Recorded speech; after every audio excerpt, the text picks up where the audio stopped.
धर्म प्रेमी सज्जनों, माताओं और बहनों,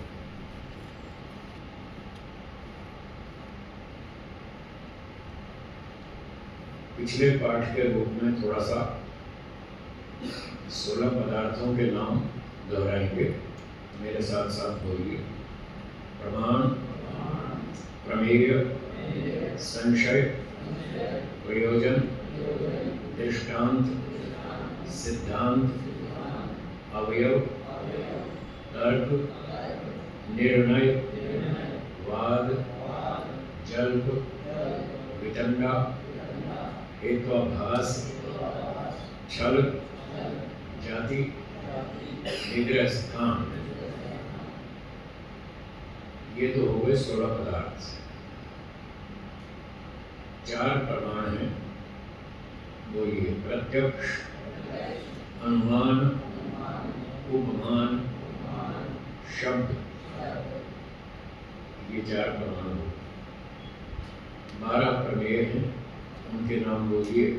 आत्म, शरीर, इंद्रिय, अर्थ, बुद्धि, मन, प्रवृत्ति, दोष, प्रेत्य भाव, फल, दुख, अपवर्ग। ये 12 प्रमेय। इनमें से पहला प्रमेय है आत्मा। आत्मा की बात चल रही थी सुबह। आत्मा आंखों से तो दिखता नहीं, तो फिर जब प्रत्यक्ष आंखों से नहीं दिखता तो फिर कैसे जाने? अनुमान प्रमाण से। अनुमान प्रमाण में लिंग से लिंगी का ज्ञान होता है, ये नियम है। तो 10वां सूत्र हम पढ़ रहे थे सुबह। उस सूत्र में आत्मा के लिंग बताए हैं। लिंग मतलब लक्षण, चिन्ह। जिन लक्षणों से, चिन्हों से कोई वस्तु जानी जाती है उसको लिंग कहते हैं संस्कृत में। तो आत्मा के 6 लिंग बताए थे सूत्र में, जिनमें से 5 तक हमारी चर्चा चली। वो 6 लिंग भी दोहराएंगे। मेरे साथ साथ बोलिए। इच्छा, द्वेष, प्रयत्न, सुख, दुख, ज्ञान। ये 6 लक्षण हैं। जहाँ पर ये 6 चीजें हों, समझ लीजिए वहाँ आत्मा है। जहाँ ये 6 लक्षण ना हो वहाँ आत्मा नहीं है। तो इच्छा की बात हो गई। सब में, आत्माओं में, हम सब में आप में इच्छा है, द्वेष भी है, प्रयत्न भी करते हैं, हम स्वयं क्रिया करते रहते हैं, सुखी भी होते हैं और दुखी भी होते हैं। कभी सुखी होते हैं, कभी दुखी होते हैं। इससे पता चलता है कि सुख दुख हमारे स्वाभाविक गुण नहीं है। जो गुण किसी पदार्थ का स्वाभाविक गुण होता है वह उस पदार्थ को कभी नहीं छोड़ता, सदा उसके साथ ही रहेगा। जो स्वाभाविक, जो कभी हो जाए, कभी हट जाए, कभी आ जाए, कभी चला जाए, उसका नाम नैमित्तिक। नैमित्तिक मतलब किसी निमित्त से, किसी कारण से होने वाला, उसको नैमित्तिक गुण कहेंगे। तो ये जो सुख और दुख आत्मा के लक्षण हैं, ये उसके स्वाभाविक गुण नहीं है। स्वाभाविक होते तो 24 घंटे आत्मा सुखी रहता और दुखी रहता, सुखी भी रहता, दुखी भी रहता। पर ऐसा नहीं है। कभी सुखी होता है, कभी दुखी होता है। इसका अर्थ है कि ये सुख दुख बाहर से आते रहते हैं। कहाँ से आते हैं? प्रकृति में से। प्रकृति में सुख भी है, दुख भी है, और तीसरा एक और लक्षण है मोह। सुख दुख मोह, ऐसा ऋषियों ने बताया। प्रकृति में 3 प्रकार के छोटे छोटे परमाणु हैं, छोटे छोटे कण। उनके नाम बोलिए। सत्वगुण, रजोगुण, तमोगुण। तो सत्वगुण जो है वो सुख देता है, रजोगुण दुख देता है, और तमोगुण मूर्खता उत्पन्न करता है, वो मूर्ख बनाता है। जैसे भांग पी के आदमी को होश नहीं रहता, सुल्फा गांजा पी ले, नशा कर ले, शराब पी ले ज़्यादा, तो उसको होश नहीं रहता, ये तमोगुण का प्रभाव है। तो सुख दुख जो है ये प्रकृति से आते हैं, जीवात्मा के अपने स्वाभाविक गुण नहीं है। अब छठा है ज्ञान। सूत्र में छठा लक्षण ज्ञान। ज्ञान मतलब नॉलेज। आप बहुत कुछ बातें जानते हैं, जो जानते हैं उसका नाम है ज्ञान। आपको मालूम है सूर्य क्या है, पृथ्वी क्या है, चंद्रमा क्या है, कौवा कैसा होता है, कोयल कैसी होती है, गेहूँ चना ज्वार बाजरी, आपको बहुत सारी चीज़ों का ज्ञान है। भोजन कैसे बनाते हैं, कपड़े कैसे धोते हैं, झाड़ू कैसे लगाते हैं, स्कूटर कार कैसे चलाते हैं, खेती कैसे करते हैं, व्यापार कैसे करते हैं, ये जो सारी जानकारी है इसका नाम है ज्ञान। तो ये ज्ञान गुण भी आत्मा में है। जहाँ जहाँ इस प्रकार का ज्ञान है समझ लीजिए वहाँ आत्मा है। जिस वस्तु में ज्ञान नहीं है उसमें आत्मा नहीं है। ज्ञान दोनों तरह का है, स्वाभाविक भी है, नैमित्तिक भी है। 4 गुण ऐसे हैं जीवात्मा के जो स्वाभाविक भी है, नैमित्तिक भी है, दोनों तरह के। आप जो पहली कक्षा से पढ़ते आ रहे हैं, LKG से, ABCD 1 2 3 4 1 2 3 4, ये सब माता पिता से गुरुजनों से आपने सीखा। जो माता पिता से गुरुजनों से सीखा वो सारा नैमित्तिक ज्ञान उनसे सीखा, पहले नहीं था आपके पास। जो बाद में सीखा वो सारा नैमित्तिक है। और जो सदा से है आपके पास वो स्वाभाविक है। जीवात्मा में स्वाभाविक ज्ञान बहुत थोड़ा है, बहुत कम। थोड़ा तो है, कुछ तो है। अगर कुछ भी नहीं होता तो वो जड़ होता। आत्मा जड़ है या चेतन? चेतन। तो चेतन का यही तो मतलब है, जिसमें ज्ञान हो। अगर आत्मा में ज्ञान कुछ भी ना हो, जीरो हो, तो फिर प्रकृति में और उसमें कोई फर्क ही नहीं। प्रकृति जड़ है, उसमें ज्ञान शून्य है, जीरो है। आत्मा में पहले से थोड़ा सा स्वाभाविक ज्ञान है, जिसकी वजह से वो चेतन कहलाता है। और आत्मा क्योंकि चेतन है, ज्ञानवान है, उसका ज्ञान बहुत कम है। परंतु चेतन होने से वो और नई नई बातें सीख सकता है, सीख जाता है। अगर उसको सिखाया जाए तो वो सीख लेता है। हाँ, योग्यता है, पर कुछ अपना ओरिजिनल ज्ञान भी है। अगर ज्ञान ओरिजिनल ना हो तो योग्यता काहेगी? योग्यता इसीलिए है क्योंकि उसमें कुछ ज्ञान अपना पहले से है।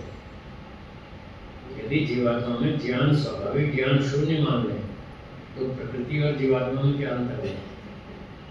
उसमें भी शून्य। जिसमें ज्ञान शून्य होता है वो नया ज्ञान नहीं सीख सकता। क्या बोला? दोहराइए। वो नया भी नहीं सीख सकता। ये माइक्रोफोन में ज्ञान है, शून्य है, जीरो। इस पे आप 2000 प्रवचन करो, इसको एक भी अक्षर समझ में नहीं आएगा, ये नहीं सीखेगा, क्योंकि इसमें शून्य है, जीरो है, इसलिए नहीं सीखता। और आत्मा सीखता है। आप और हम बचपन से यहाँ तक बहुत कुछ सीख लिए। हम इसीलिए सीख लिया कि हमारे पास पहले से ज्ञान था, इसीलिए नया भी सीख लिया। तो था इसीलिए तो चेतन है। स्वाभाविक ज्ञान है कि जीवात्मा ये जानता है मैं हूँ। क्या आप ऐसा अनुभव करते हैं मैं हूँ?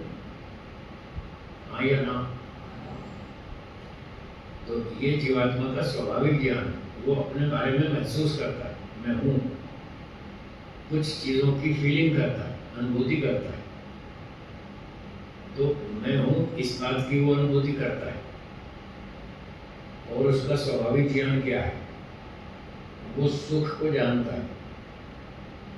सुख क्या होता है ये उसको पता है, पहले से पता है। उसको किसी ने सिखाया नहीं कि इसको सुख कहते हैं, इसको दुख कहते हैं। वो सुख और दुख दोनों को स्वयं जानता है, स्वभाव से जानता है। ये तो बच्चे को पढ़ाते हैं, ये तोता है, ये कौवा है, ये कबूतर है, ये अंगूठा है, ये उंगली है, ये हाथ है, ये नाक है, ये कान है, ये आँख है, ये सिर है, ये तो हम सिखाते हैं। और ये सुख है, ये नहीं सिखाते, वो उसको पहले से पता है। कैसे पता चला कि उसको सुख पहले से मालूम है? एक छोटा बच्चा है 15-20 दिन का, महीने भर का, उसकी माँ ने उसको उंगली पे थोड़ा सा शहद लगा के चटा दिया, तो वो देखो कैसा रिएक्शन करेगा, खुश हो जाएगा। उसको किसी ने बताया था कि जब मैं शहद चटाऊं तो ऐसे ऐसे रिएक्शन करना, उसको किसी ने नहीं सिखाया। वो जानता है ये अच्छा लगा, मजा आया, सुख मिला, मीठा है, बढ़िया लगा, उसको स्वभाव से पता है। और अगर उसके मुंह में थोड़ा सा कड़वा करेले का रस डाल दीजिए, फिर देखना क्या रिएक्शन करेगा, तो फिर ऐसे बाहर निकाल देगा, वो उसको पसंद नहीं आएगा। तो इसका मतलब उस बच्चे को पता है ये अच्छा है, ये खराब है, ये स्वादिष्ट है, ये बेस्वाद है, खराब है, ये सुख है, ये दुख है, ये उसको पता है। तो ये उसका स्वाभाविक ज्ञान है, ये उसको सिखाना नहीं पड़ता, बाकी सब सिखाना पड़ता है। ये तबला है, ये हारमोनियम है, ये ढोलक है, ये बोंगो है, ये कॉन्गो है, ये पंखा है, ये टीवी है, ये कंप्यूटर है, मोबाइल है, सब सिखाना पड़ता है। जो सिखाना पड़ता है वो सारा ज्ञान नैमित्तिक है, ठीक है। तो ज्ञान दो तरह का हुआ, स्वाभाविक और नैमित्तिक। इच्छा भी दो तरह की है, स्वाभाविक और नैमित्तिक। स्वाभाविक की परिभाषा याद रखेंगे, जो गुण सदा से हो और सदा रहे, कभी छूटे नहीं, वो स्वाभाविक। आत्मा में कुछ इच्छा स्वाभाविक है। किस चीज की इच्छा स्वाभाविक है? सुख प्राप्ति की। हाँ जी बोलिए, कौन सी इच्छा स्वाभाविक है? सुख प्राप्ति की इच्छा है, वो सदा से है, सदा रहेगी, कभी नहीं छूटेगी। आप में सुख प्राप्त करने की इच्छा है? कभी छूटेगी? नहीं छूटेगी, ये स्वाभाविक है। लड्डू खाने की इच्छा स्वाभाविक नहीं है, वो तभी तक है जब तक उसमें सुख दिखता हो, तब तक उसकी इच्छा रहेगी लड्डू खाने की। और लड्डू में थोड़ा सा जहर टपका दे, देखो सारी इच्छा खत्म हो जाएगी। नहीं हम नहीं खाना, सारी इच्छा खत्म हो जाएगी। जब किसी वस्तु में सुख दिखता है तो उसको खाने की, उसको प्राप्त करने की इच्छा होती है, और जब उसमें दुख दिखता है तो उसकी इच्छा खत्म हो जाती है। इसलिए धन की, सम्मान की, पुत्र की, परिवार की, संपत्ति की इच्छा स्वाभाविक नहीं है, वो कभी होती है, कभी हट जाती है। जब तक इन चीज़ों में सुख दिखता है तब तक उसकी इच्छा होती है। जब इन चीज़ों में दुख दिखने लगता है तो फिर घर छोड़ के भाग जाता है, कहता नहीं चाहिए। फिर उसको तत्व ज्ञान हो जाता है कि इन चीज़ों में दुख है, बहुत सारा दुख है, छिपा हुआ है, वो हर आदमी को दिखता नहीं है। जिसको दिखने लगता है फिर उसकी इच्छा खत्म हो जाती है, वो छोड़ के चला जाता है। ठीक है, मोक्ष की इच्छा,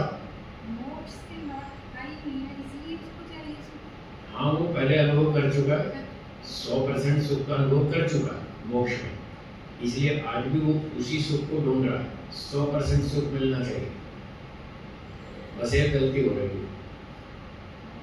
वो क्या हो रही है? 100% सुख संसार में है नहीं, और वो ढूंढ रहा है संसार में, बस ये गलती हो रही है। जहाँ पर है वहाँ पे ढूंढ नहीं रहा।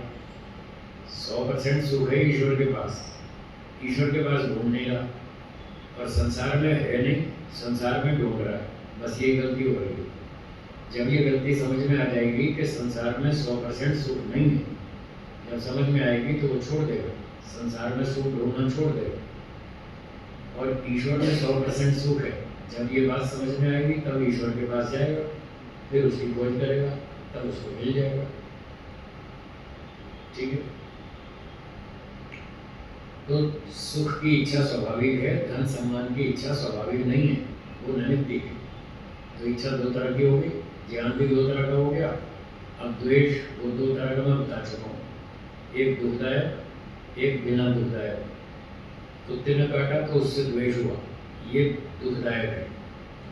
और अचार खाने की इच्छा नहीं है, आपने हटा दिया, ये भी द्वेष है और ये दुखदायक नहीं है। और प्रयत्न बच गया चौथा। प्रयत्न भी दोनों तरह का है, स्वाभाविक भी है और नैमित्तिक भी है। जिस वस्तु की इच्छा स्वाभाविक है उसकी प्राप्ति का प्रयत्न भी स्वाभाविक होगा। आपको किस चीज की इच्छा स्वाभाविक है? सुख की। तो सुख की प्राप्ति के लिए आप जो प्रयत्न करते हैं वो भी स्वाभाविक है, कभी नहीं छोड़ेंगे आप।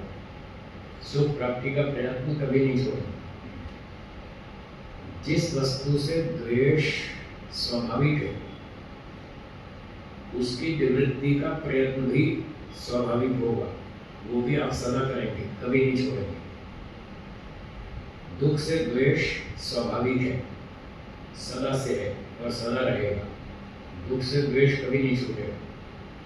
और दुख निवृत्ति का प्रयत्न भी आप सदा करेंगे, वो कभी नहीं छोड़ेंगे। इस तरह से ये स्वाभाविक द्वेष हुआ। और नैमित्तिक द्वेष होता, जो कुत्ते ने काट खाया तो उससे द्वेष हो गया, फिर आपने पट्टी वट्टी लगा ली, 2-4 साल हो गए, भूल भाल गए, वो हट गया, खत्म हो गया। तो इस तरह से द्वेष भी दोनों तरह का है और प्रयत्न भी दोनों तरह का है। जिस सुख की प्राप्ति का प्रयत्न स्वाभाविक है, दुख की निवृत्ति का प्रयत्न स्वाभाविक है। धन सम्मान की इच्छा नैमित्तिक है, उसका प्रयत्न भी नैमित्तिक है। जब तक इच्छा रहेगी तब तक आप धन सम्मान की प्राप्ति का प्रयत्न करेंगे। तो कुत्ते से जो द्वेष हुआ था वो भी नैमित्तिक था। तो जब तक वो द्वेष रहेगा तब तक उससे घृणा करेंगे, गुस्सा करेंगे और उसको भगाने का प्रयत्न करेंगे। जब द्वेष हट जाएगा तब प्रयत्न भी छोड़ देंगे। तो इस प्रकार से 4 गुण स्वाभाविक भी हैं, नैमित्तिक भी हैं, दोनों प्रकार के। परंतु 2 गुण सुख और दुख ये केवल नैमित्तिक है, जीवात्मा में ये स्वाभाविक नहीं है। ये 6 गुणों की चर्चा हुई। और कोई शंका हो तो बताइए।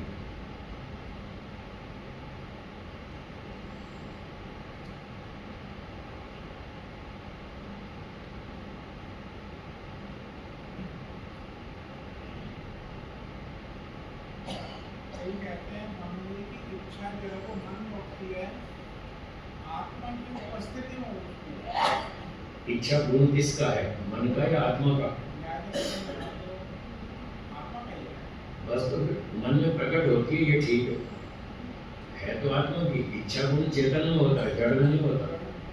तो मन तो जड़, इसलिए मन का गुण नहीं है इच्छा, वो आत्मा का गुण है। वो फिर गोल गोल बात करते हैं, भ्रांति फैलाते हैं, संशय पैदा करते हैं। बात स्पष्ट करनी चाहिए। ऐसी बात क्यों करते हैं जिससे आदमी कंफ्यूज हो जाए? क्लियर बात करो। मैं जैसे साफ बोल रहा हूँ कि इच्छा गुण मन का नहीं है, आत्मा का है, इतना क्लियर बोलता हूँ जिससे लोगों को भ्रांति संशय ना हो। आत्मा अप्रतिसंक्रमण, वो ठीक है, वो अलग चीज है। इससे ये सिद्ध नहीं होता कि इच्छा आत्मा की नहीं है। अप्रतिसंक्रमण का मतलब है नॉन मिक्सेबल। वो दूध में जैसे चीनी घुल मिल जाती है, ऐसे आत्मा किसी चीज में घुलता मिलता नहीं है। ये तो अलग बात है, इच्छा अलग चीज है। बात तो इच्छा की चल रही है। अप्रतिसंक्रमण को अलग गुण है, वो ठीक। जैसे दूध में चीनी डालेंगे तो वो तो घुल जाएगी, पर चम्मच नहीं घुलेगा। चम्मच से चीनी को हिलाएंगे आप तो चीनी दूध में घुल मिल जाएगी, पर चम्मच नहीं घुलेगा, वो अलग रहेगा। तो आत्मा चम्मच की तरह, वो मिक्स नहीं होता, चीनी की तरह नहीं। चीनी मिक्स हो जाती है दूध में। ये अप्रतिसंक्रमण शब्द का अर्थ। ठीक, हाँ जी बोलिए। इतनी दूर से नहीं सुनाई देता, या तो माइक लीजिए। चलिए चलिए, माइक आ रहा आपके पास, माइक से बोलिए। इच्छा और तृष्णा में इच्छा और तृष्णा में क्या फर्क है? इच्छा और तृष्णा में थोड़ा अंतर है।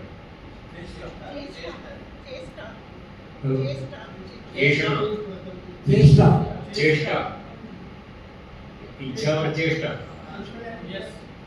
इच्छा और चेष्टा में क्या अंतर है? तो इच्छा का मतलब है मैं ये वस्तु प्राप्त करना चाहता हूँ, ये जो मैं चाहता हूँ इसका नाम है इच्छा। मैं भोजन प्राप्त करना चाहता हूँ, मैं धन प्राप्त करना चाहता हूँ, ये जो चाहना है इसका नाम है इच्छा। और चेष्टा का मतलब है क्रिया।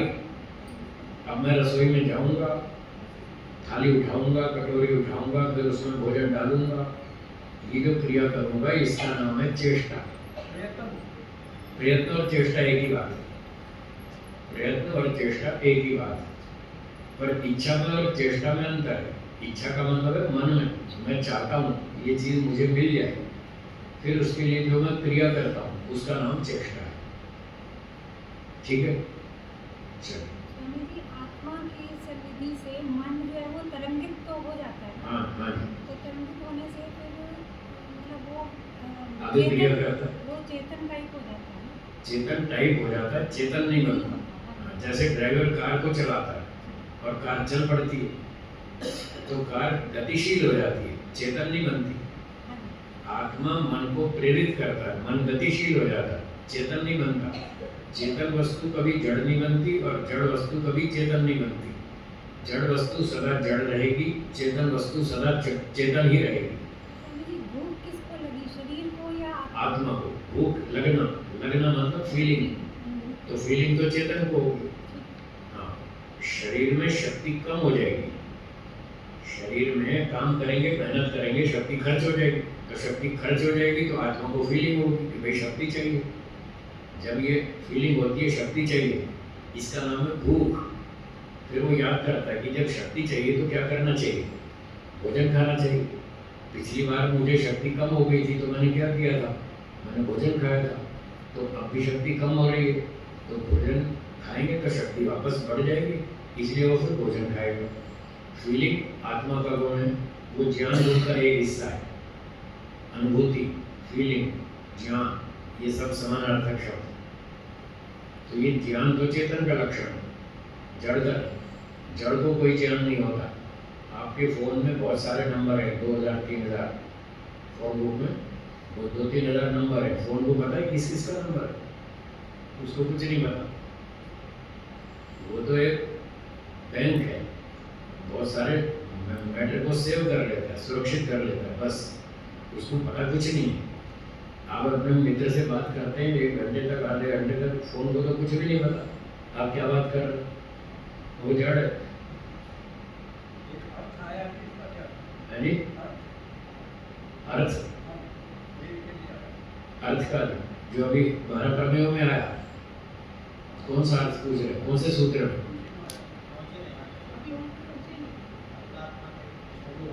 सूत्र बताइए, किस सूत्र का शब्द पूछ रहे हैं? आत्मा, शरीर, इंद्रिय, अर्थ। हाँ, तो अभी नंबर आएगा उसका, फिर बताएंगे। जितना पाठ पढ़ लिया उसमें से पूछिए, जितना पढ़ लिया उसमें से पूछिए, जो समझ में नहीं आया। हाँ जी, हाँ जी, हाँ जी, ठीक है, ठीक है, ठीक है, ठीक है। वो तो सिस्टम है, जड़ वस्तु में सिस्टम होता है, सेंसर जो होता है ना, वो दूरी पता लगा लेता है और वो आपको सूचना देता है। जैसे जैसे एक एग्जांपल देता हूँ, आप चौराहे पे जा रहे हैं, लाल बत्ती है, लाल बत्ती को पता है मैं लाल बत्ती हूँ, मैं रोक रही हूँ लोगों को, उसको कुछ नहीं पता, आपको पता है, आपको बताया गया है, आपको सिखाया गया है कि जब लाल बत्ती हो तो रुक जाना, तो वो तो आपको पता है ना। और उसमें एक सिस्टम लगा दिया कि 30 सेकंड तक लाल बत्ती रहेगी, फिर 5 सेकंड पीली बत्ती होगी, उसके बाद फिर 30 सेकंड हरी बत्ती होगी।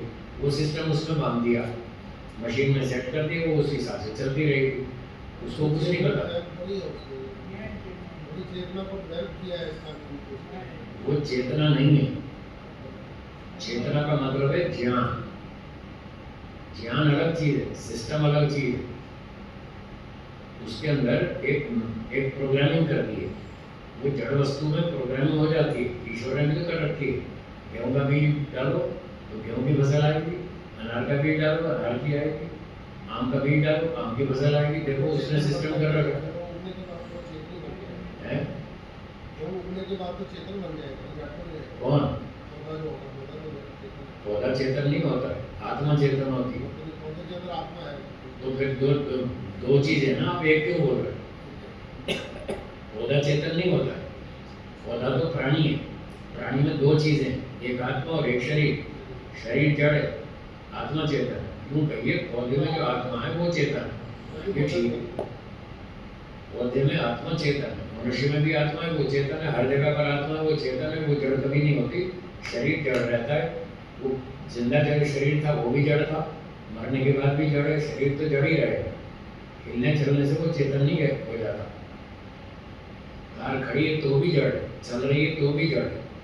चलने से कार चेतन नहीं हो जाती। पेड़ में एक ही आत्मा होती है या कई आत्माएं होती हैं? किसने? पेड़ के एक। ये जैसे उसके फल फ्रूट लगते हैं, लाखों फल लगते हैं, हाँ, उसमें हजारों फल लगते हैं, चिंता आती है तब उनमें आत्मा नहीं है। उसमें आत्मा नहीं है। हमारे शरीर में करोड़ों सेल्स हैं, उनमें सब में आत्मा नहीं है। ये सेल का ये सेल्स तो पार्ट ऑफ बॉडी है, शरीर का हिस्सा है। तो उसके जो फल हैं वो भी पार्ट ऑफ ट्री है, वो वृक्ष का हिस्सा है।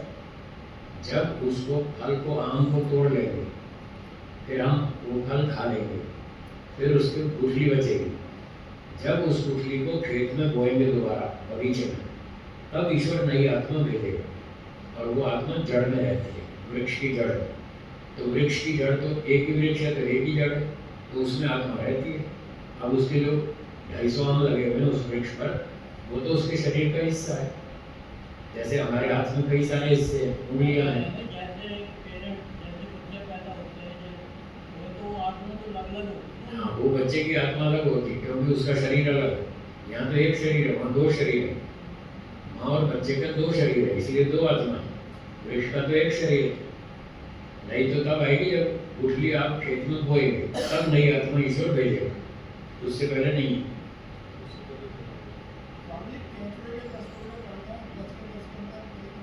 क्या कह रहे? नहीं सुनाई दिया, क्या कह रहे?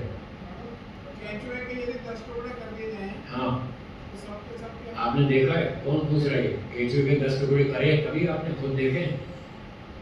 स्वामी जी, मैंने एक भेड़ होता है पीला, हाँ जी, पीले रंग का, जिसको काटने वाला होता है वो भेड़ बोलते हैं। तो मैंने बहुत बचपन में ये जानने के लिए भी इसमें एक आत्मा कहाँ पे है, मैंने उसके लोग किसी ने कर दिया, तो उसको शीशी में डाल दिया। मैंने किया हुआ वो बहुत दिनों तक वो दोनों टुकड़े ही घूमते रहे, सिगड़ी और उसका बाकी की बॉडी भी जिंदा रही।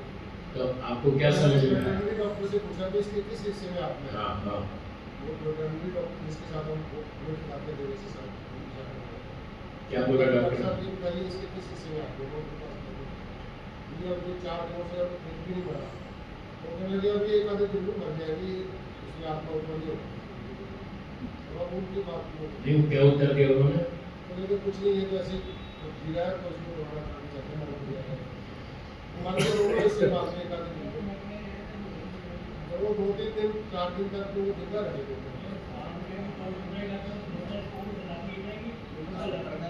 वो आप लोग किस हिस्से में है? देखिए ऐसा है, सुनिए, क्या आत्मा के बिना शरीर जीवित रह सकता है?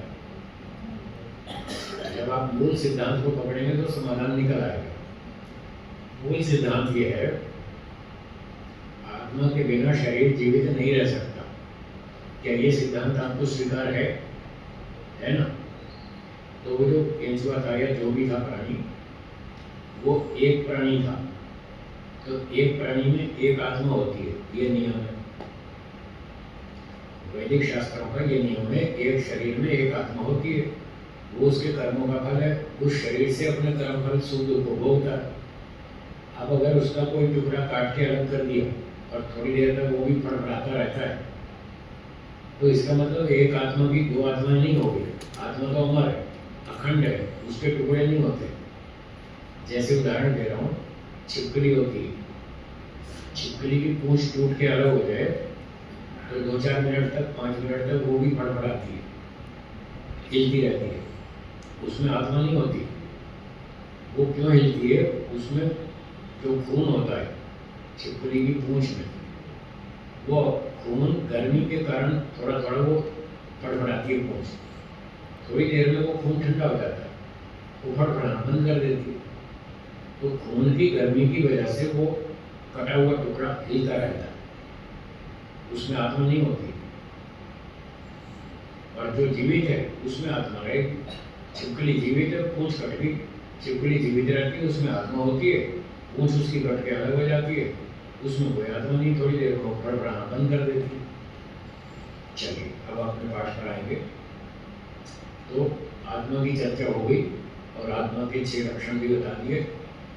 4 गुण इसमें स्वाभाविक भी हैं, नैमित्तिक भी हैं, और 2 गुण केवल नैमित्तिक हैं। अब 12 प्रमेयों में से दूसरा प्रमेय शरीर।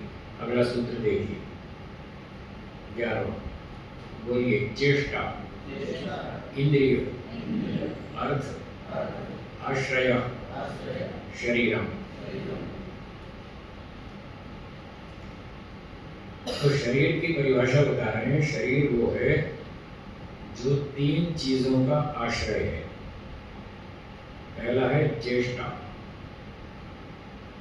दूसरा इंद्रिय, और तीसरा अर्थ। चेष्टा का मतलब क्रिया, कर्म।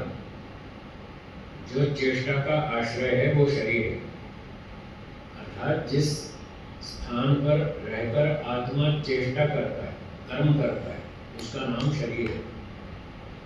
आत्मा इस पिंड में रहता है और कर्म करता है, तो इसका नाम शरीर है। ये चेष्टाओं का आश्रय है, इसके सहारे से आत्मा कर्म करता है। ये चेष्टा का आश्रय शरीर हो गया। इतनी बात समझ में आई? ठीक है। अब दूसरी बात, इंद्रिय आश्रय शरीर।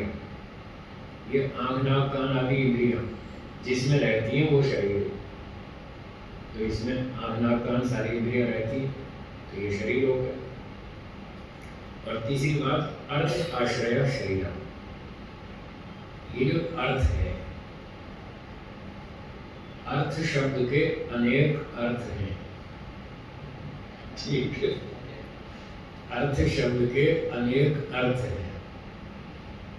उन अर्थों में से एक अर्थ होता है पैसा, जिसको आप अर्थव्यवस्था कहते हैं। अर्थव्यवस्था, इकोनॉमिक्स। इकोनॉमिक्स अर्थव्यवस्था में जो अर्थ शब्द है उसका मतलब है पैसा। वो अर्थ यहाँ लागू नहीं होता, वो तो मैं अनेक अर्थों में से बता रहा हूँ। उसका एक अर्थ ये भी है।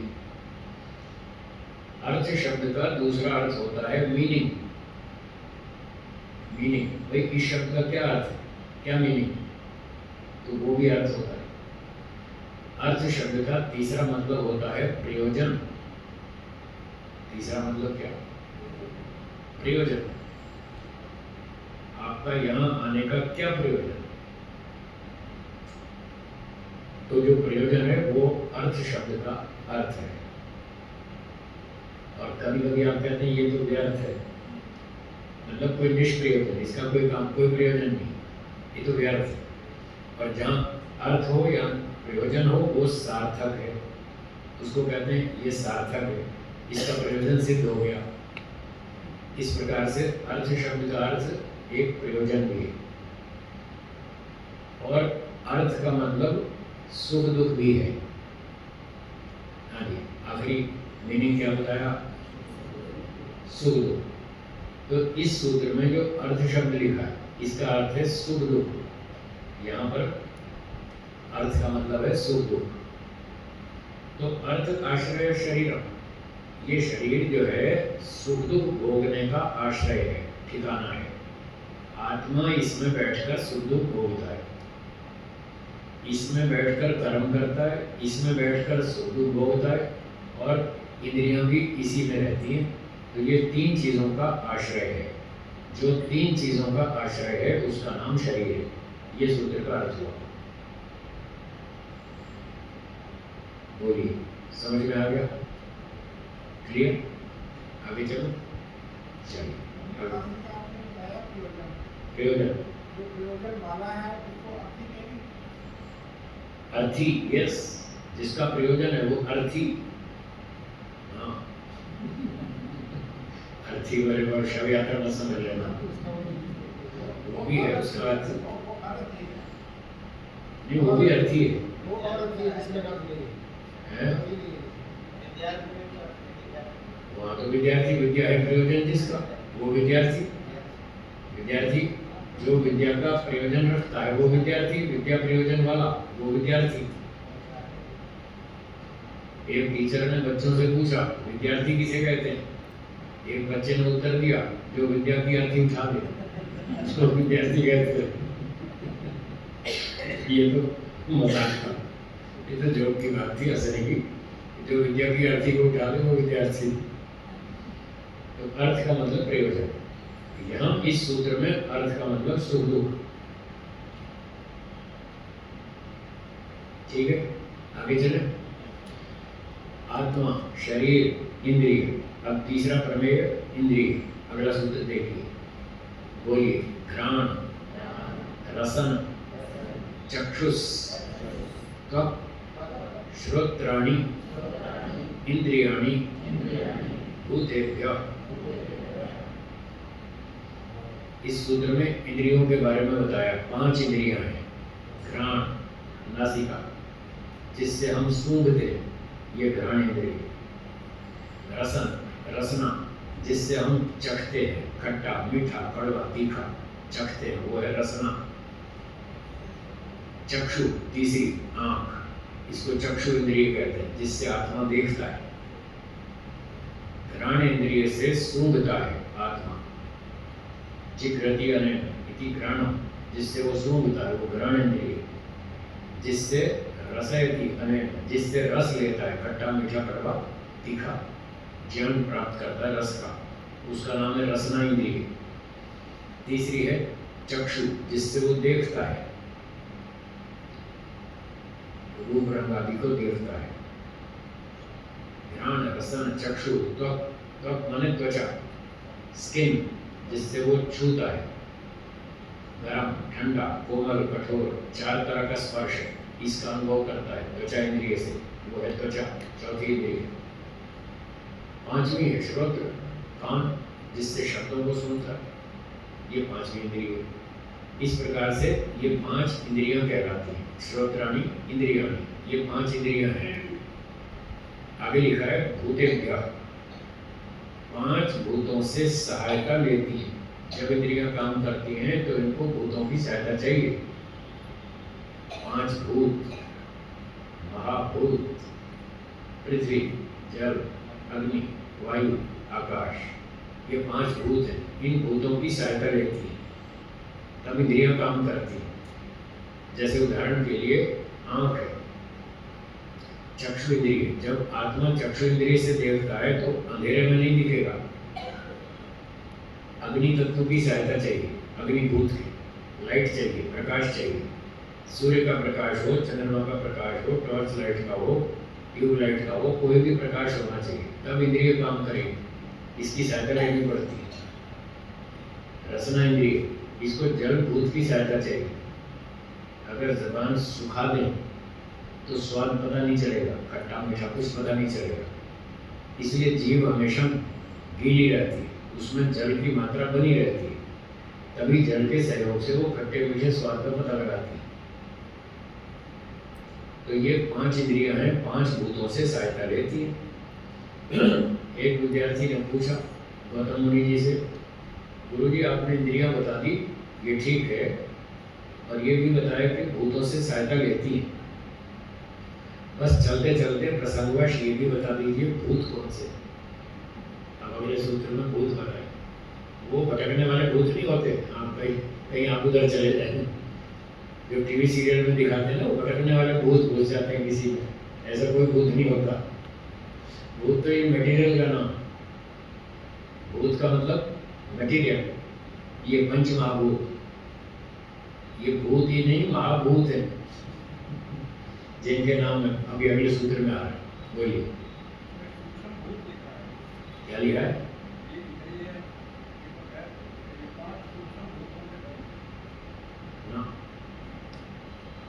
वो हिंदी में लिखा हुआ, हिंदी को हम नहीं मानते, हम संस्कृत को मानते हैं। मैंने बताया था ना, ऋषि का वचन प्रमाण है।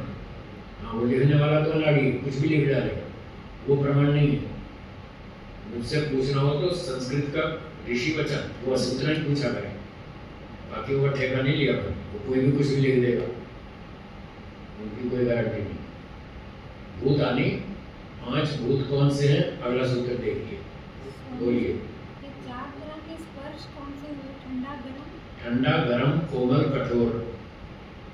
रुई कोमल होती है, पत्थर कठोर होता है, उसका स्पर्श इस तरह है। हाँ जी, अब भूतों के बारे में बता रहे हैं, बोलिए। पृथ्वी, आपा, तेज, वायु, आकाशम, इति भूतानि।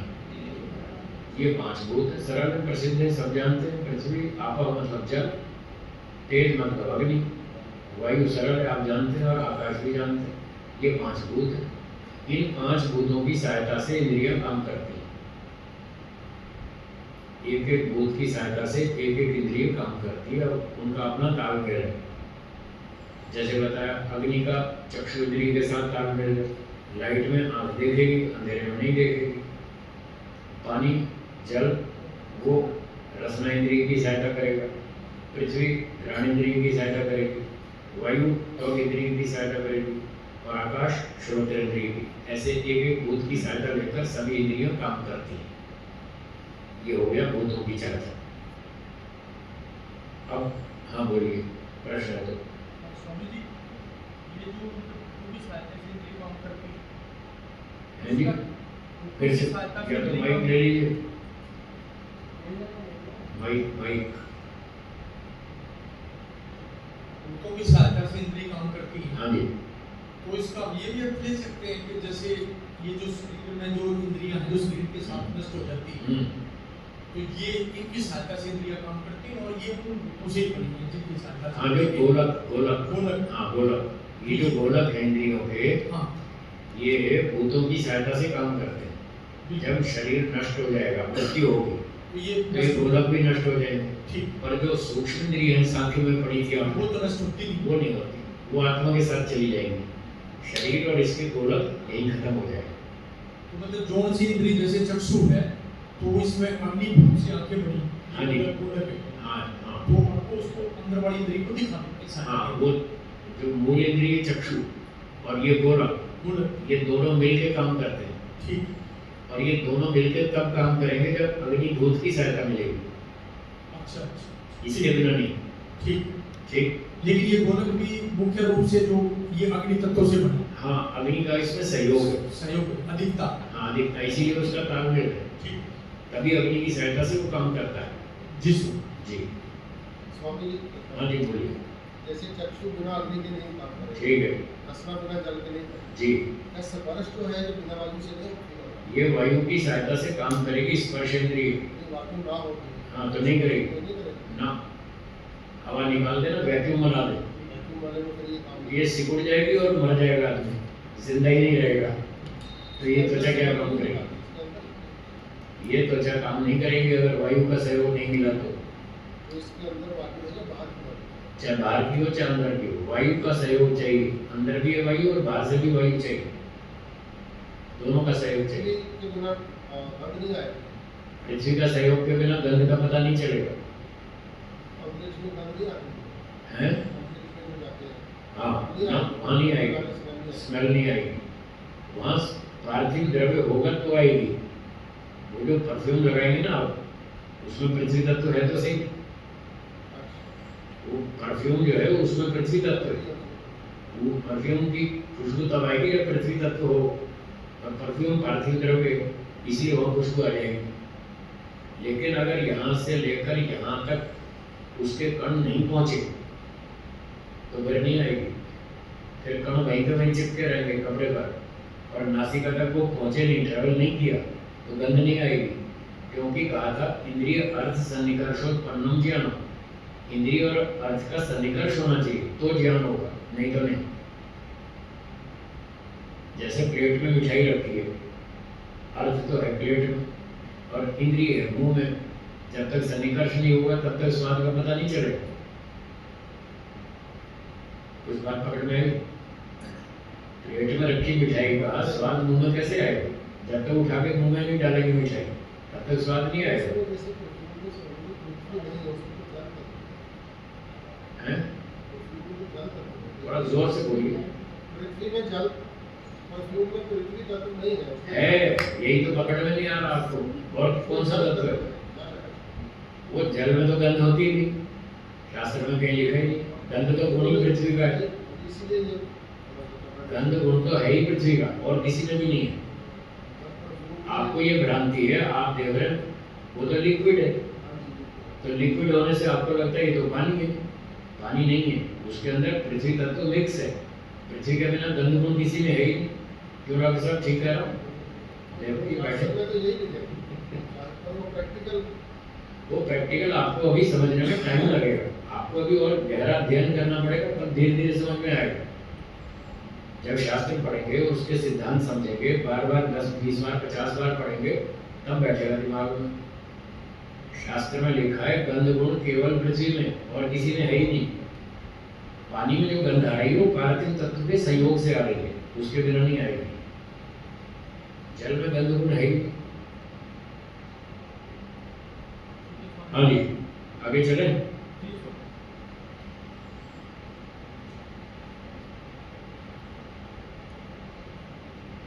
चौदहवां सूत्र देखिए।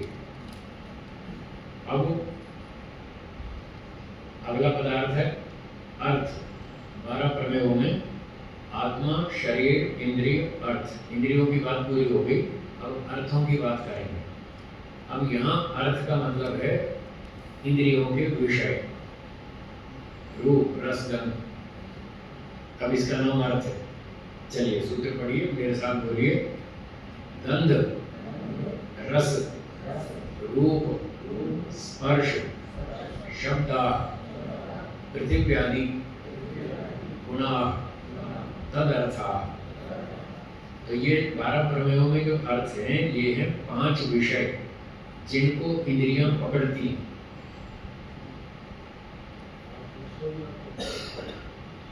आँख, क्रम से चलते हैं। पहला अर्थ है सूत्र में गंध। नासिका इंद्रिय है, गंध विषय को पकड़ती है। नासिका इंद्रिय है, किसको पकड़ती है? गंध विषय। अब ये जो गंध है, ये भूतों के साथ भी जुड़ेगा, इंद्रियों के साथ भी जुड़ेगा, दोनों के साथ जुड़ेगा। तो सूत्र में कह रहे हैं पृथ्वी आदि गुण। पृथ्वी के साथ जब जोड़ेंगे तो गुण इसका नाम होगा, गंध का नाम होगा गंध गुण। हाँ, पृथ्वी भूत के साथ जब गंध को जोड़ेंगे तो क्या नाम होगा इसका? गंध गुण। और जब तदर्था इंद्रियों के साथ जोड़ेंगे तो अर्थ नाम होगा। अर्थ मतलब विषय। जैसे मैं एक वाक्य बोलता हूँ, इसको ध्यान से सुनिए। गंध पृथ्वी भूत का गुण है। बोलिए, ठीक है। गंध पृथ्वी भूत का गुण है और नासिका इंद्रिय का विषय है। वही गंध, गंध वही है, सेम। गंध जो है जब पृथ्वी भूत के साथ जोड़ेंगे तो इस भाषा में बोलेंगे गंध पृथ्वी भूत का तो गुण है, तब गुण शब्द का प्रयोग करेंगे गंध के लिए। और जब इंद्रिय के साथ जोड़ेंगे गंध नासिका इंद्रिय का विषय है, तब विषय शब्द बोलेंगे।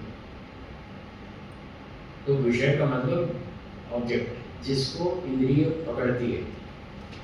नासिका इंद्रिय किसको पकड़ती है? गंध को। और ये गंध एक गुण है, किसमें रहता है? पृथ्वी में। खटास किसमें रहती है? अचार है ना। मिठास किसमें रहती है? चीनी में, गुड़ में। ये जो मिठास है, खटास है, ये गुण है, किसी न किसी जगह में तो रहेगा। तो गंध एक गुण है, किसमें रहेगा? पृथ्वी में। इसलिए गंध को जब पृथ्वी के साथ जोड़ेंगे तो गुण शब्द का प्रयोग करेंगे। गंध पृथ्वी भूत का गुण है। बोलिए, और गंध नासिका इंद्रिय का विषय है। अब अगले वाला वाक्य आप बताइए। गंध के बाद है रस, और रस को भूत के साथ जोड़िए, क्या बनेगा? रस जल भूत का गुण है। हाँ ठीक है। और रस रसना इंद्रिय का, बस अब ठीक हो गया। अब आगे पढ़ना, फिर से बोलिए शुरू से। गंध और नासिका इंद्रिय का विषय। अब रस जल भूत का गुण है और रसना इंद्रिय का विषय। रूप अग्निभूत का गुण है और चक्षु इंद्रिय का विषय। स्पर्श वायुभूत का गुण है और त्वचा इंद्रिय का विषय। शब्द आकाशभूत का गुण है और श्रोत्र इंद्रिय का। बस ये बात थी, सूत्र में ये बात बताई। यही 5 भूतों के गुण हैं, इंद्रियों के विषय। हाँ, इसीलिए कहा विषयों में मत फंसो।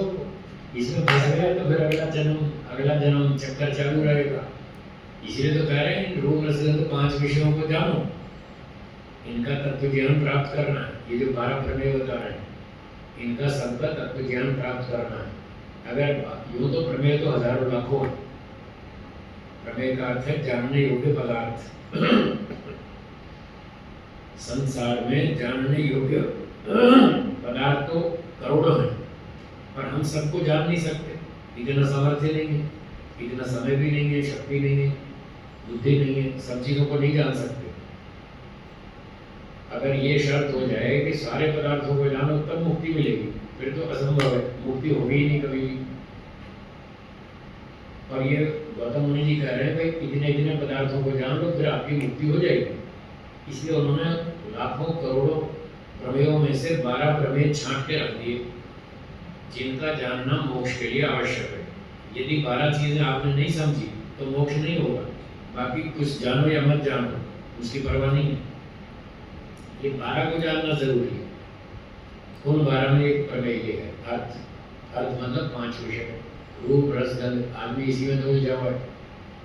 पुरंग मातंग मतंग भृंगा, एक एक प्राणी एक एक में मर जाता है, तो इंसान का क्या होगा जो 5 में बसा हुआ है, इसका क्या होगा? ऐसा विद्वान लोग बता रहे। तो जब तक व्यक्ति इन रूप रस गंध आदि विषयों को ठीक से नहीं समझ लेगा, इनके चक्कर से बाहर नहीं निकल पाएगा, और जब तक बाहर नहीं निकलेगा तब तक मोक्ष नहीं होगा। इसी चक्कर में चक्की पीसता रहेगा, बार बार यही जन्म लेता रहेगा, सुख देखता रहेगा और इसमें फंसता रहेगा। इसलिए कह रहे हैं इन विषयों को जानो, शरीर को जानो, इंद्रियों को जानो, भूतों को जानो, इन सब चीजों को जानो। ये सब जानने योग्य वस्तुएं। ठीक है। अब अगला प्रमेय है बुद्धि। सूत्र 15 बोलिए। बुद्धि उपलब्धि ज्ञानम इति अनर्थांतरम। कई तरह से किसी वस्तु की परिभाषा की जाती है। कहीं कहीं तो इस तरह से परिभाषा करते हैं, जो जला देती है वो अग्नि है, उसका गुण बताकर उसकी परिभाषा करते हैं। जो पीने के काम आता है वो पानी है, जो रहने के काम आती है वो पृथ्वी है। कुछ तो ऐसे परिभाषा की जाती है। और कहीं कहीं समानार्थक शब्द बताकर भी परिभाषा की जाती है, वस्तु को समझाया जाता है। जैसे किसी ने पूछा ये समीर क्या है? समीर, तो दूसरे व्यक्ति ने उत्तर दिया हवा। समीर क्या है? हवा। वायु, पवन, समीर, ये समानार्थक शब्द है। तो किसी ने प्रश्न पूछा कि ये समीर क्या होता है? उसने कहा हवा, वायु, पवन, समीर ये सब समानार्थक शब्द है। तो बोलो समीर समझ में आया कि नहीं आया? आ गया ना? क्योंकि वायु को आप जानते हैं, वायु शब्द तो आप जानते हैं, तो जो वायु है वही शरीर है, वही पवन है, वही हवा है। तो ऐसे पर्यायवाची शब्द देकर भी किसी वस्तु के बारे में समझाया जाता है। इस 15वें सूत्र में इसी स्टाइल का उपयोग किया गया। बुद्धि उपलब्धि ज्ञानम इति अनर्थांतरा, ये जो 3 शब्द हैं, बुद्धि उपलब्धि और ज्ञान, इन तीनों का एक ही अर्थ है। तीनों में कोई अर्थ भेद नहीं है, अर्थ का कोई अंतर नहीं है, समान अर्थ है सबका, तीनों शब्दों का। तो अब इन 3 शब्दों में एक शब्द आपका परिचित है, 3 में तीसरा कौन है? ज्ञान। तो ज्ञान को आप जानते हैं, तो बस जो ज्ञान है वही उपलब्धि है, वही बुद्धि है। इस तरह से बुद्धि को परिभाषित किया इस सूत्र में। फिर से सुनिए इस बात को, एक शब्द के अनेक अर्थ होते हैं। बोलिए क्या कहा मैंने? अलग अलग शास्त्रों में एक ही शब्द के अलग अलग अर्थ होते हैं, ठीक है। और अगली बात, एक ही शास्त्र में एक शब्द के भी अनेक अर्थ होते हैं। वहाँ प्रसंग को देखना पड़ता है, प्रसंग से पता चलता है इस प्रसंग में इस शब्द का क्या अर्थ लिया जाए। शब्दकोश डिक्शनरी में पढ़िए, एक एक शब्द के 15-15 अर्थ लिखे, 20-20, 20-30, 40-40 अर्थ लिखे। निरुक्त शास्त्र में, निघंटु में अग्नि शब्द के 45 अर्थ लिखे, तो बहुत सारे अर्थ होते। तो अब ये ध्यान रखना है कि एक ही शास्त्र में एक शब्द के भिन्न भिन्न अर्थ होते हैं। प्रसंग अलग अलग होगा तो वहाँ शब्द का अर्थ बदल जाएगा।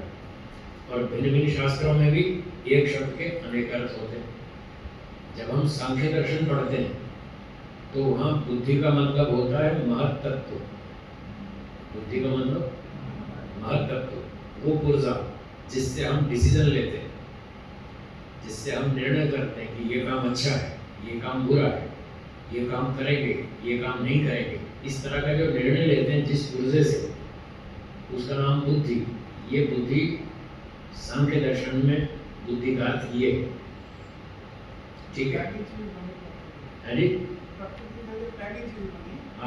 वही प्रकृति से जो पहली वस्तु बनाई ईश्वर ने, उसका नाम बुद्धि, वो सांख्य दर्शन में।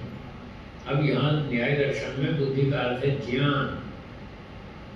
शब्द वही है बुद्धि, और इस सूत्र में बुद्धि उपलब्धि ज्ञानम इति अनर्थांतरा। आपको दिक्कत इसलिए आती है क्योंकि आप लोग संस्कृत भाषा नहीं पढ़े। जो संस्कृत पढ़े हैं उनको इतनी दिक्कत नहीं आती, वो पहले से जानते हैं कि हाँ बुद्धि का ज्ञान भी है, उपलब्धि का ज्ञान भी है, संस्कृत भाषा में बहुत प्रचलित है। आपको इसलिए कठिनाई आती है कि आप संस्कृत का अभ्यास कम है। कोई बात नहीं, आप सीख लीजिए, आप सुन लीजिए, अच्छी तरह याद कर लीजिए। तो बुद्धि का अर्थ ज्ञान है, बुद्धि का अर्थ उपलब्धि भी है, ज्ञान भी है। अगर कोई कहे मुझे आंख से रूप का ज्ञान हो रहा है, आंख से रूप का ज्ञान हो रहा है, तो यहाँ ज्ञान के स्थान पर बुद्धि भी कह सकते हैं और उपलब्धि भी कह सकते हैं। अहम नेत्रेण रूपम उपलब्धे, मैं नेत्र से रूप को उपलब्ध कर रहा हूँ, तो वहाँ उपलब्धि और ज्ञान समानार्थक हो जाएगा, ठीक है।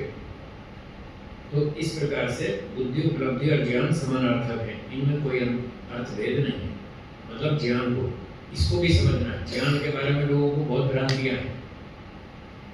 ज्ञान नित्य है या अनित्य है? नित्य है। देखो दो उत्तर आ गए ना। कोई नित्य बता रहा है, कोई अनित्य बता रहा है। तो इसलिए कहा कि ज्ञान को भी समझना है। ज्ञान की बहुत वैरायटी होती है, 10 तरह का ज्ञान होता है। प्रत्यक्ष ज्ञान, अनुमानिक ज्ञान, अवमानिक ज्ञान, शाब्दिक ज्ञान, निद्रा का ज्ञान, स्वप्न का ज्ञान, स्मृति का ज्ञान, वेदों का ज्ञान, तरह तरह का ज्ञान, सांकेतिक ज्ञान। जब आप चौराहे पर लाल बत्ती देखते हैं तो आपको ज्ञान होता है कि अब रुक जाओ, ये सांकेतिक ज्ञान। एक व्यक्ति ने पूछा प्रधान जी कौन से हैं? तो वही देखो ये बैठे, ये प्रधान जी, ऐसे इशारा करते हैं ना, ये प्रधान जी है, ये मंत्री जी है, ये सांकेतिक ज्ञान। तो 10 तरह का ज्ञान होता है, उसके बारे में भी जानकारी करनी है, और वो ज्ञान नित्य है या अनित्य है ये भी जानना है। ज्ञान गुण किसका है ये भी जानना है, आत्मा का है, मन का है, इंद्रियों का है, बुद्धि का है, शरीर का है, किसका गुण है ये सब जानना है। इसलिए इसको प्रमेयों में रखा। परमात्मा का नित्य है और हमारा नित्य हाँ जी, ठीक बताया आपने। ईश्वर का ज्ञान नित्य है, उसके पास तो सदा ही रहेगा, वो तो कभी हटता नहीं। और हमारा ज्ञान अनित्य है, हम सीखते हैं और भूल जाते हैं। अगर दोहराएंगे नहीं तो भूल जाएंगे, जब तक दोहराते रहेंगे वो याद रहेगा।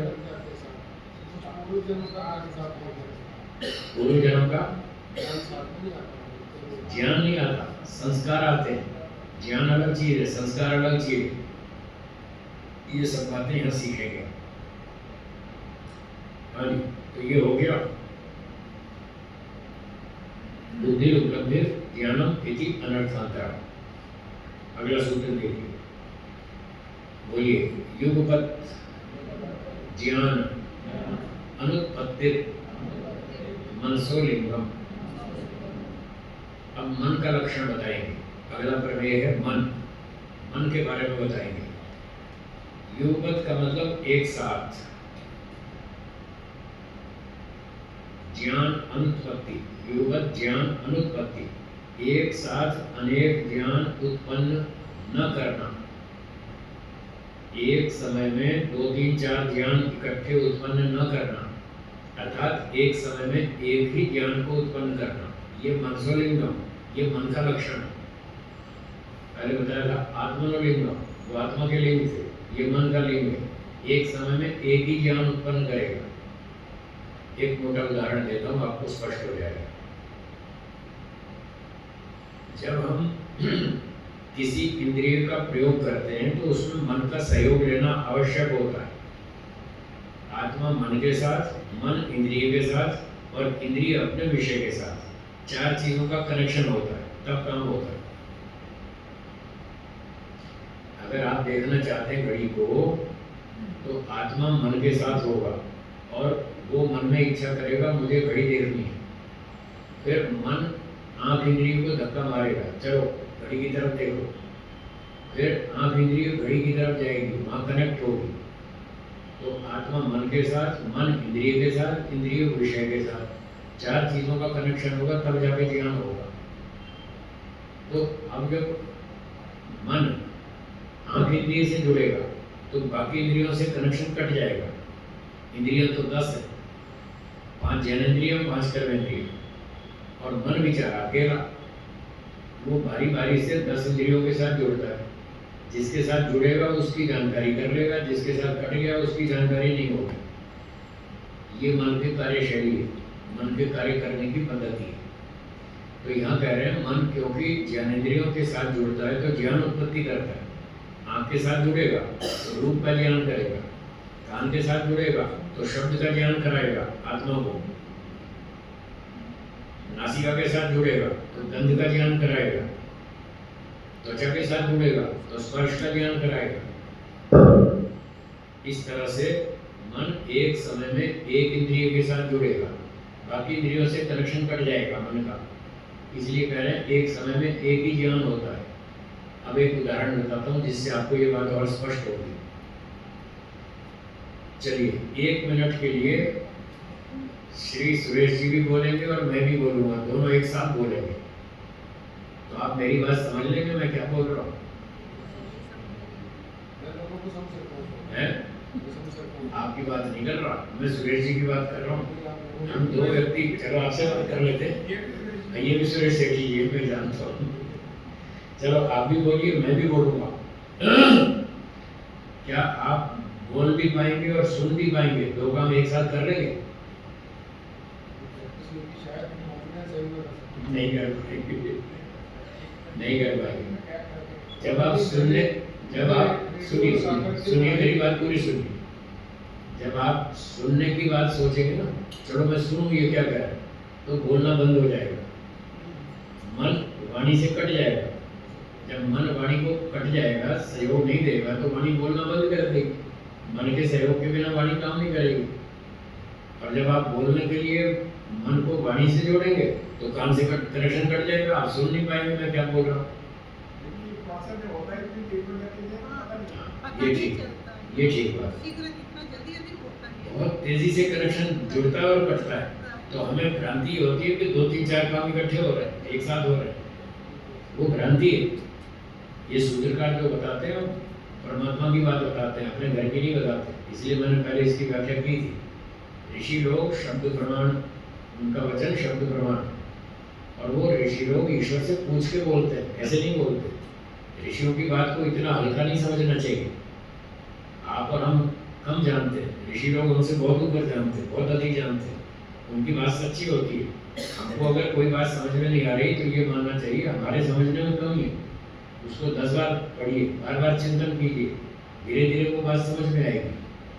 आप ऋषियों की कोई भी बात नहीं काट सकते, आपकी बातें कटती जाएंगी, जो भी आपको गलत दिखती है वो कालांतर में आपकी गलत सिद्ध हो जाएगी, ऋषियों की सही सिद्ध होगी। इसलिए इनकी बात को इतना हल्का नहीं समझना चाहिए, बार बार समझने की कोशिश करनी चाहिए, बार बार पढ़ना चाहिए, चिंतन करना चाहिए, धीरे धीरे बातें समझ में आती हैं।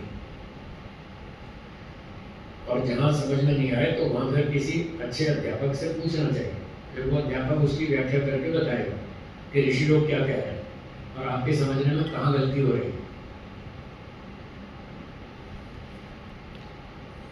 तो महर्षि गौतम जी कह रहे हैं मन एक समय में एक ही काम करता है।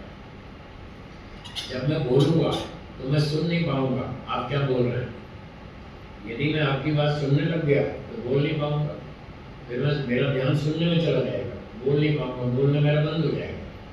तो ये प्रमाण है इस बात का कि मन एक समय में एक ही काम करेगा, एक इंद्रिय से जुड़ेगा और वो इंद्रिय काम करेगी। इस तरह से मन 10 इंद्रियों से बारी बारी से जुड़ता है। मन की स्पीड बहुत तेज है, तो हमें कई बार ऐसा लगता है कि जैसे कई काम एक साथ हो रहे हैं, जबकि वो एक साथ नहीं होते। उसमें बहुत माइक्रो सेकंड का फर्क होता है, टाइम का फर्क होता है, और जल्दी जल्दी काम करता है मन। जैसे ये पंखा चल रहा है, वो पीछे वाला पंखा थोड़ा तेज चल रहा है, जो तेज चल रहा है पंखा उसमें कितनी पंखुड़ियां हैं? 1 2 3।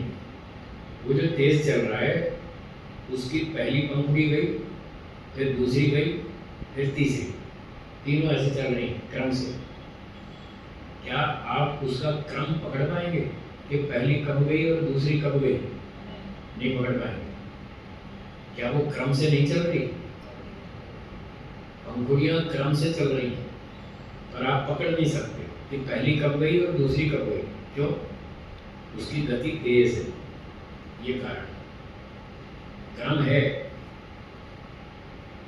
पंखुड़ियों के घूमने में क्रम है, और आप पकड़ नहीं सक रहे। क्यों नहीं पकड़ सक रहे? क्योंकि उसकी गति तेज है। ऐसे ही मन की गति भी बहुत तेज है।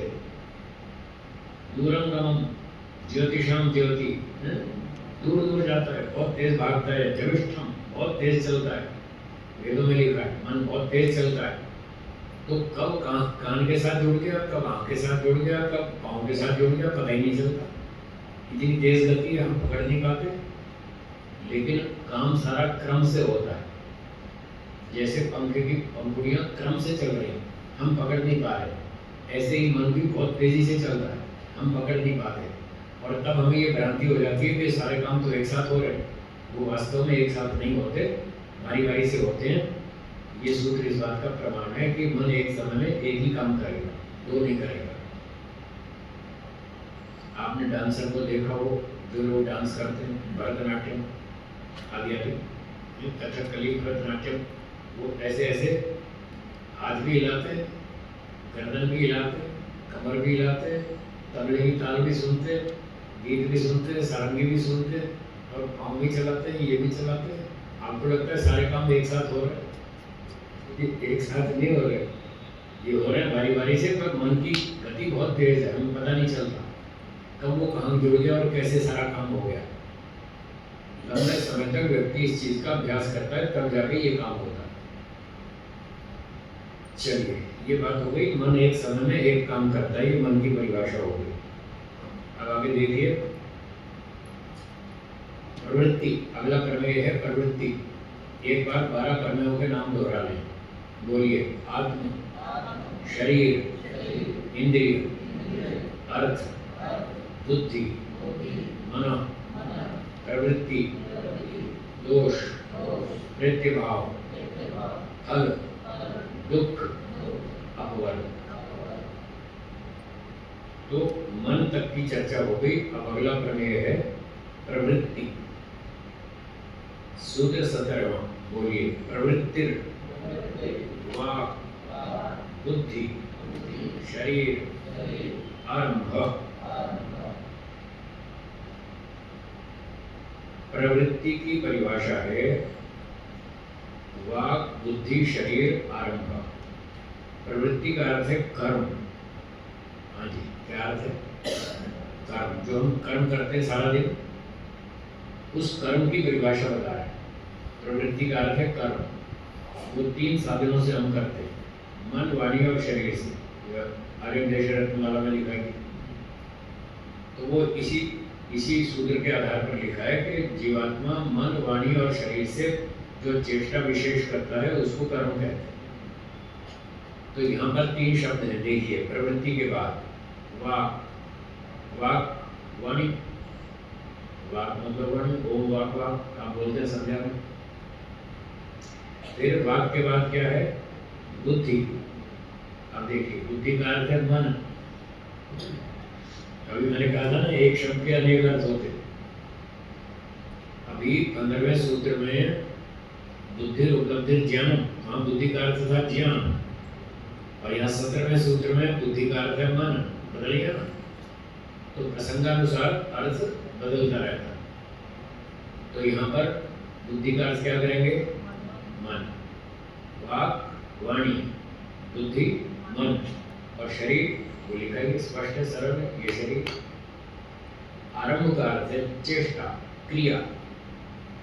तो वाणी, मन और शरीर से जो चेष्टा की जाती है, जो क्रिया की जाती है, उसको प्रवृत्ति कहते हैं, मतलब कर्म कहते हैं।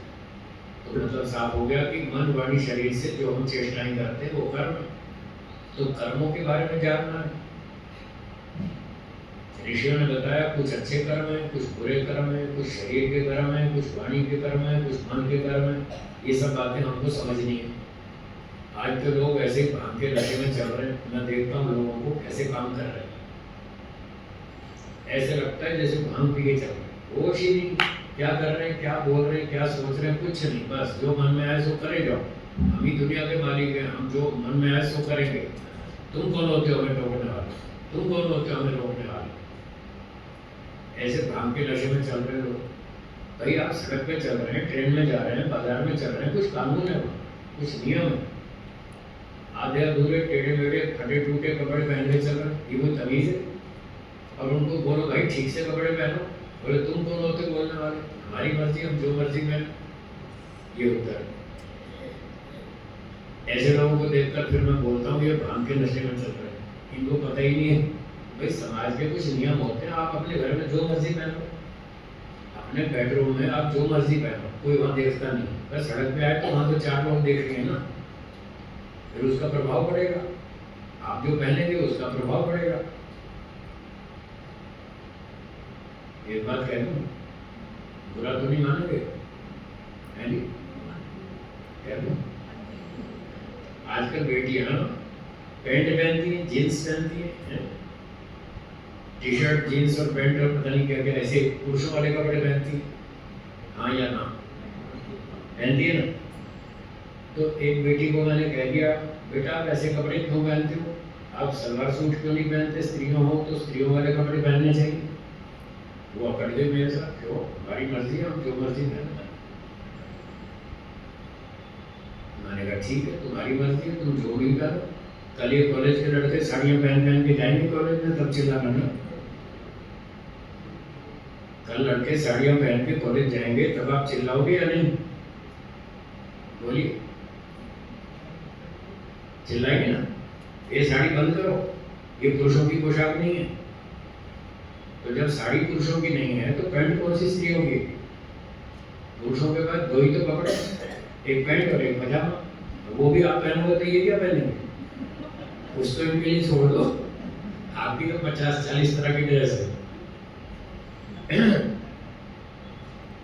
मेरी बात समझ गए होंगे, समझ गए ना? तो अपनी बेटियों को समझाओ, अपनी बहुओं को समझाओ, तुम स्त्री हो तो स्त्रियों जैसे रहो। स्त्रियों में और पुरुषों में कुछ अंतर होना चाहिए, दूर से दिखना चाहिए ये पुरुष है, ये स्त्री, ताकि फिर उससे उस ढंग से व्यवहार करें। नहीं तो फिर वो गोल गोल होता है व्यवहार सब, धक्का मुक्की। एक जगह रेल की लाइन में लोग लगे थे टिकट खरीदने, अब लाइन में तो धक्का मुक्की हो ही जाती है, तो पीछे से लगा धक्का। तो एक पेंट बाबू था, उसने कहा, अरे तुम्हें शर्म नहीं आती, मैं लड़की हूँ, तुम मुझे धक्का मारते हो। तो वो पैंट शर्ट पहनी हुई थी और ऐसे दूरी बदली, तो उसने कहा, तुम्हें शर्म नहीं आती, मैं लड़की हूँ, तुम मुझे धक्का मारते हो। अब उसके आगे एक और पेंट बाबू खड़ा था, तो जिसको ये शिकायत की, उसने कहा, देखो ना भाई साहब, ये कहीं से दिखती तो है नहीं लड़की, पैंट शर्ट तो पहन रखी है लड़कों वाली, बाल छोटे छोटे कटे हुए, और कहती मैं लड़की हूँ, कहीं से दिखती तो है नहीं लड़की। तो जिसको शिकायत की, उसने कहा, अरे तुम्हें शर्म नहीं आती, मैं इसकी माँ हूँ, तुम मुझे भाई साहब कहते हो। समझ गए? माँ भी ऐसी और बेटी भी, दोनों पैंट शर्ट। अब जब धक्का मुक्की होती है तो फिर चिल्लाते हैं कि तुम्हें शर्म नहीं आती, मैं लड़की हूँ। लड़की हो तो लड़की जैसी दिखो ना, तभी तो कोई लड़की समझेगा। तो इसलिए सड़क पे कानून होते हैं, समाज में जब हम बाहर निकलते हैं तो कानून होते हैं, उनका पालन करना चाहिए, ऐसे मनमानी नहीं करनी चाहिए। ये कर्म को समझना है, ये महर्षि गौतम जी समझा रहे हैं। अपने वाणी के कर्मों को ध्यान में रखो, क्या बोलते हैं आप, सोच समझ के बोलो। सामने कौन मेरे खड़ा है, छोटा है कि बड़ा है कि बराबर का है, विद्वान है कि अनाड़ी है, कोई बड़ा अधिकारी है या सामान्य व्यक्ति है। बहुत समझ के, सोच समझ के फिर बोलना चाहिए। तो वाणी के कर्मों को देखें, मन में क्या क्या सोचते हैं आप, मन के कर्मों को चेक करें, शरीर के कर्मों को देखें। चाहे जहाँ खड़े होकर के सेल्फी लेना शुरू कर देते हैं, फिर एक्सीडेंट होता है, हाथ पैर टूटते हैं, कितने लोग डूब के मर जाते हैं पानी में, नदी में, उस सेल्फी के चक्कर में पता नहीं क्या सेल्फी ले करके उनको गोल्ड मेडल मिलने वाला है। तो इसलिए कह रहे हैं कर्मों को समझो, शरीर के कर्म, वाणी के कर्म, मन के कर्म, इनको समझना है। अच्छे कर्म करने, बुरे नहीं करने, ये समझाना चाहते हैं। ठीक है, आगे चलें। 18वां सूत्र बोलिए, प्रवर्तना लक्षणा दोषा। दोषों के बारे में जानना है। दोष, राग, द्वेष, काम, क्रोध, लोभ, ईर्ष्या, द्वेष, अभिमान, ये सारे दोष हैं, इनके बारे में हमको जानना है। ये कितने ही जन्मों से हमारे पीछे पड़े हैं, ये राग, द्वेष, काम, क्रोध, इनके बारे में समझना है।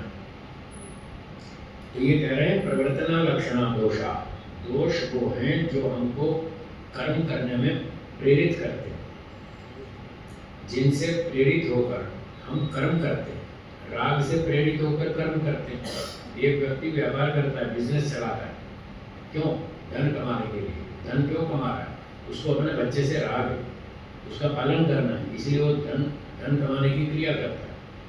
ये जो राग है वो उसको धन कमाने के लिए प्रेरित करता है कि पैसे नहीं कमाओगे तो बच्चे का पालन कैसे होगा, घर का खर्चा कैसे चलेगा, महंगाई इतनी है, खर्चे इतने बढ़ गए। खर्चे भी बढ़ गए, महंगाई कम बढ़ी, इच्छाएं बढ़ गई। सच बात तो ये है, पहले लोगों में इतनी इच्छाएं नहीं थी जितनी आज है। पहले भी लोग रोटी खाते थे, थोड़ा कमा के भी सुखी थे। आज बहुत पैसे हैं लोगों के पास, फिर भी सुख कम हो गया।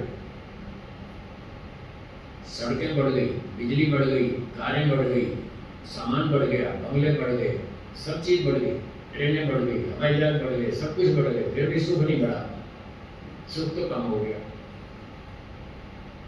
क्यों कम हो गया? क्योंकि जिन चीजों को लोगों ने सुख का साधन मान लिया उसमें सुख नहीं है, थोड़ी देर का सुख है, क्षणिक सुख है। और लोग चाहते हैं स्थायी सुख, उसमें स्थायी सुख है नहीं, और बस फिर वो छीन झपट में मारामारी में लगे। कितने तो विदेश भाग रहे हैं। क्यों भाई विदेश क्यों जा रहे हो? पैसे कमाएंगे। अच्छा पैसे कमा लो फिर क्या हो जाएगा? जो विदेशी लोग आपसे ज्यादा पैसे वाले हैं क्या वो सुखी हो गए? बोलिए हाँ या ना। जिसके पास बहुत पैसे हैं क्या वो ज्यादा सुखी है? हाँ या ना? ना। फिर क्यों क्यों गलती कर रहा है? क्यों विदेश भाग रहा है? तो ये बात भी ध्यान रखें, अपने बच्चों को विदेश मत भेजिए, अपने बच्चों को अपने साथ रखिए। मैं बहुत विरोधी हूँ इस बात का, बच्चों को बाहर भेजने का। घूमने फिरने जाओ उसका विरोधी नहीं हूँ, पर वहीं जाके जम गए और वहीं सारी जिंदगी की बाटी, वो गलत है। घूमे आओ, देश दुनिया देख आओ, कोई आपत्ति नहीं है, दुनिया देखनी चाहिए, उससे जानकारी बढ़ती है, अनुभव बढ़ता है, वो सही बात है। पर आप वहीं जाके टिक जाए ये गलत है। बात ठीक है तो मैं बता ही दूँ क्यों नहीं जाना चाहिए विदेश। आपके बेटे ने 20 साल तक तो भारत में खाया पिया पढ़ लिख के पढ़ा हुआ, और अब चला गया वो जर्मनी में, फ्रांस में, कहीं पेरिस में, ऑस्ट्रेलिया में, लंदन में, अमेरिका में। क्यों गया? पढ़ाई के बहाने से, मुझे वहाँ जाके और पढ़ाई करनी। क्यों? भारत में अनपढ़ लोग हैं क्या? यहाँ यूनिवर्सिटी नहीं है क्या? यहाँ पढ़ाई नहीं होती? कितने विदेशी लोग भारत में आते हैं पढ़ने के लिए, मतलब यहाँ भी पढ़ाई होती है ना।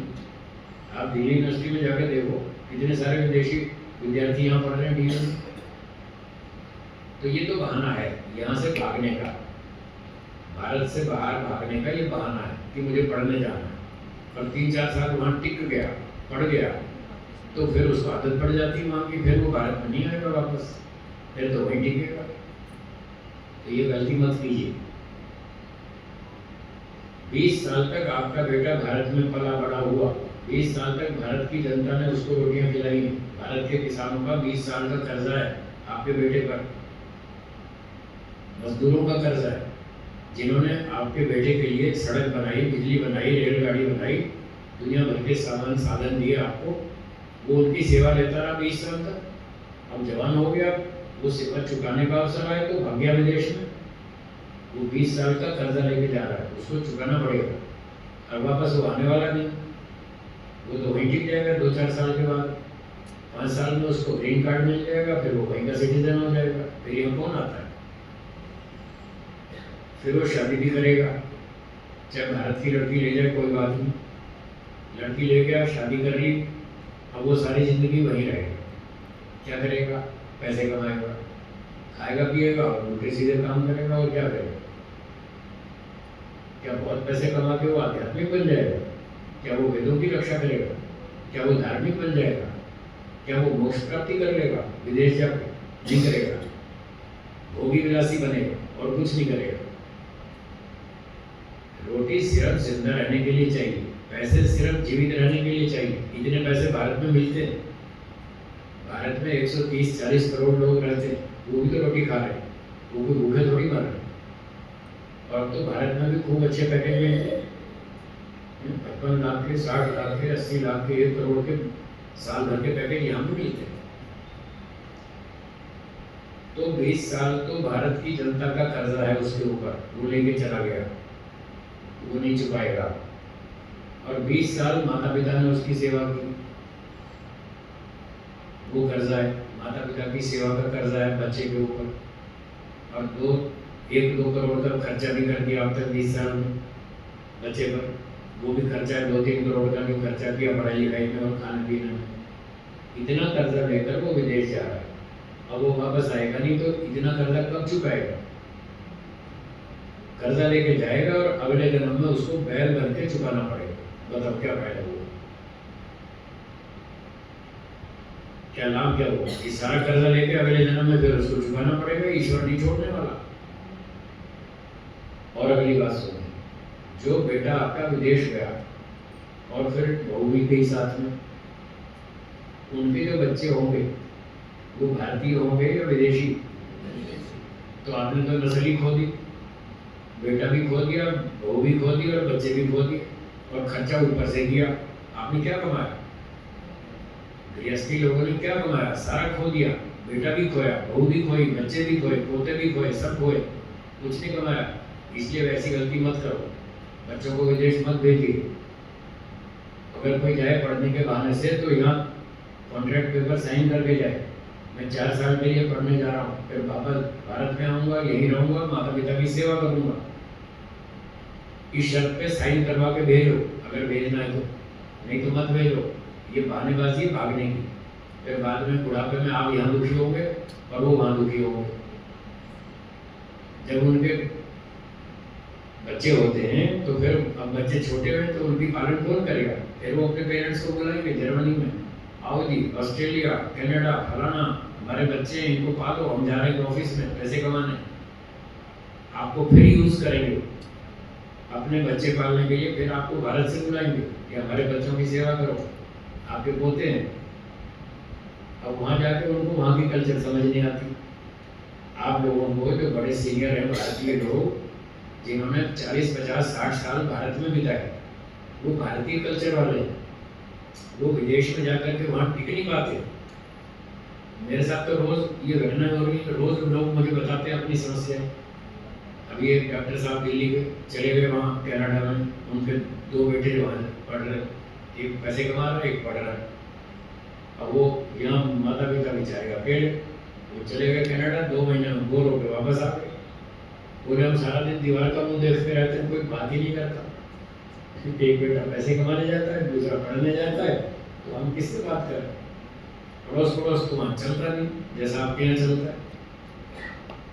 आप तो पड़ोस में जाते हैं, गप्पे मारते हैं, कुछ खाना पीना, कुछ बर्तन देना, कुछ सामान लेना, कुछ टाइम पास हो जाता है। और ये बड़े बुजुर्ग लोग वहाँ गार्डन में बैठ के कुछ ताश खेल लेते हैं, कुछ गप्पे मार लेते हैं, कुछ सैर कर लेते हैं। वहाँ ऐसा कुछ है ही नहीं। ठंड इतनी होती है गार्डन में बैठ नहीं सकते बाहर। तो भारत के बड़े सीनियर लोग वहाँ जाकर के रह नहीं पाते, वो 2-4 महीने में दुखी होकर वापस आते। और यहाँ बुढ़ापे में कोई उनको सत्संग में ले जाने वाला नहीं, कोई सत्संग से घर वापस लाने वाला नहीं, क्योंकि बेटे बहुत बाहर रहते हैं। कोई बीमार हो जाए तो दवाई दिलाने वाला नहीं, कोई खाना पकाने वाला, बर्तन मांजने वाला कोई नहीं, नौकरों के भरोसे चलना पड़ता है। तो फिर दुर्घटनाएं होती हैं। नौकर भी ऐसे मिलते हैं खराब जैसे, वो भी कुछ काम करते हैं, वो मार पीट के निकल लेते हैं, पैसे चुरा के भाग जाते हैं, पता नहीं क्या क्या दुर्घटनाएं होती हैं। तो बच्चे वहाँ परेशान, माता पिता यहाँ परेशान, इसलिए कुछ नहीं कमाया, सब खो दिया। तो मेरा आपसे हाथ जोड़कर निवेदन है, अपने बच्चों को विदेश मत भेजिए, उनको भारत में रखिए, माता पिता और बच्चे साथ में रहें। अपने बच्चों को आपने पढ़ाया लिखाया, 2-3-4 करोड़ रुपए खर्च किया, 20-25 साल सेवा की। अब आपकी वृद्धावस्था में उनका ये कर्तव्य है कि वो आपकी सेवा करें, आपका बुढ़ापा ठीक ठाक निकल जाए, स्वाध्याय भी हो जाए, सत्संग भी हो जाए, आर्य समाज में भी जाएं, कुछ सीख पढ़ भी लें और कुछ ठीक से खा भी लें, बीमार हो तो सेवा भी हो जाए। ऐसे आपको करना चाहिए, नहीं तो फिर आप घाटे में हैं। ठीक है जी। या तो अपने बच्चों को अपने साथ रखें और अपने बुढ़ापे में उनकी सेवा लें, जो आपने सेवा की थी बुढ़ापे में, आपको ज़रूरत है सेवा की, या तो ऐसा करें, अपने घर में रखें।